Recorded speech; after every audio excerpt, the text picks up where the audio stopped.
Dear Manong, this is a story of a nurse who after 10 years ay nasa Band 5 role pa rin. And this is his story, why.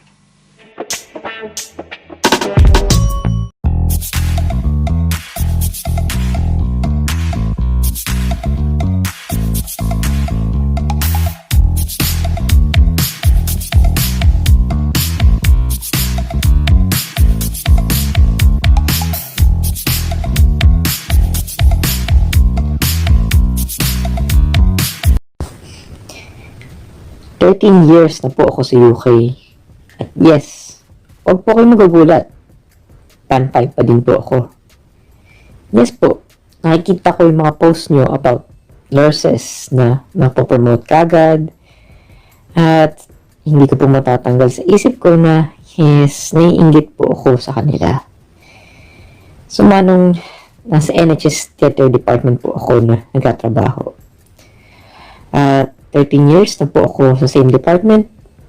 Lahat po ng kabatch ko either umalis na, papuntang America, Australia, o saan man, o nag-iba ng trust, or na-promote na sila.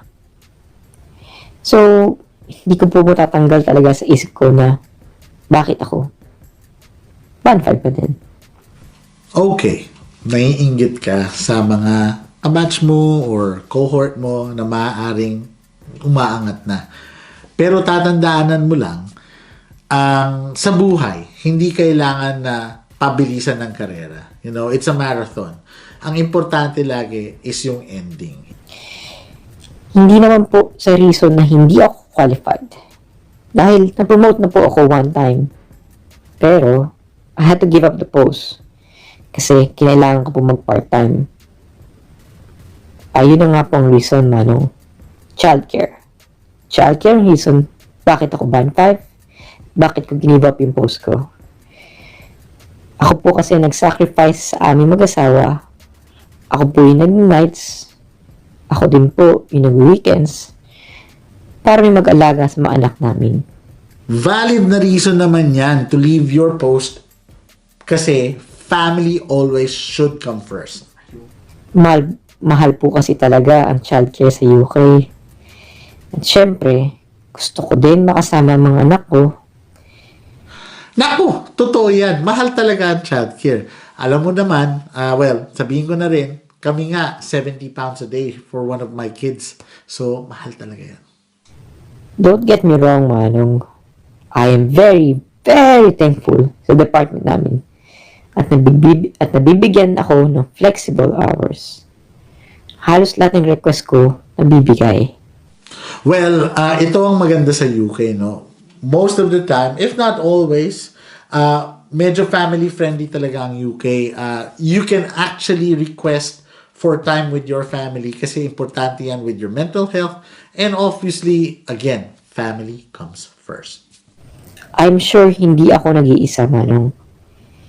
Pero gusto ko lang po malaman ng iba na next time na makamit kayo ng kuya or ate na sobrang tagal na sa isang department. Nagtataka kayo, bakit band 5 pa rin siya? Ako, gets kita, no? Minsan, syempre, tayong mga Pinoy, minsan judgmental.